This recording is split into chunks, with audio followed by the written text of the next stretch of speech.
నమస్కారం అండి. నా పేరు రవికుమార్ అండి. నేను పెద్దజీయర్ స్వామి మఠంలో కొంతకాలంగా గుమాస్తాగా పనిచేస్తున్నాను.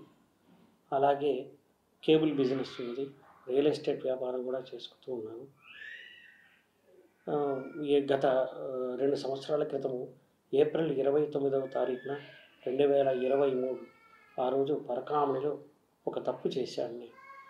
ఆ తప్పుకు ప్రాయశ్చితంగా నేను మా కుటుంబం మహాపాపంగా భావించి నా ఆస్తిలో 90% స్వామివారికి ఇవ్వాలని అనుకున్నాము. అలాగే స్వామివారి పేర రాసి ఇచ్చాము.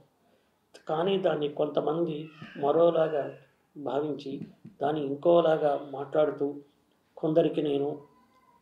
కొందరి ఒత్తిళ్లతో నేను చేశానని, కొందరికేవో నేను డబ్బులు ఇచ్చానని, ఆస్తి రూపంగా ఇచ్చానని ఏవేవో మాట్లాడుతున్నారు.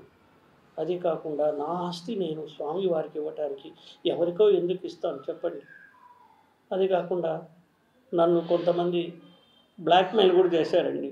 ఆ బ్లాక్మెయిల్ చేశారు. వారి మీద కూడా కొంతమంది మీద కేసులు కూడా పెట్టడం జరిగిందండి. నా బాడీలో, నా అవయవంలో నేను కొన్ని శస్త్రచికిత్సలు చేసుకున్నానని ప్రైవేట్ పార్ట్లో దాని గురించి చాలా అసభ్యకరంగా మాట్లాడారు. ఇది గత 2.5 సంవత్సరాలుగా 3 సంవత్సరాలుగా నేను, నా కుటుంబ సభ్యులు, నా భార్య పిల్లలు మనోవేదన చెందుతూనే ఉన్నాం. ఈ రోజు వరకు కూడా మేము ఆ బాధ నుంచి కోలుకోలేకుండా ఉన్నాము. వాటి గురించి డిబేట్ పెట్టడం, మా గురించి అసభ్యంగా మాట్లాడడము మేము తీసుకోలేకపోతున్నామండి. దీన్ని పై న్యాయస్థానం వారు నాకు ఎటువంటి వైద్య పరీక్షలు నిర్వహించినా కూడా నేను దానికి సహకరిస్తానని, దానికి నేను సిద్ధంగా ఉన్నాను.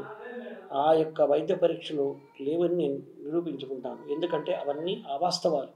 వీరు చెప్పేవన్నీ ఏది కూడా వాస్తవాలు కాదు.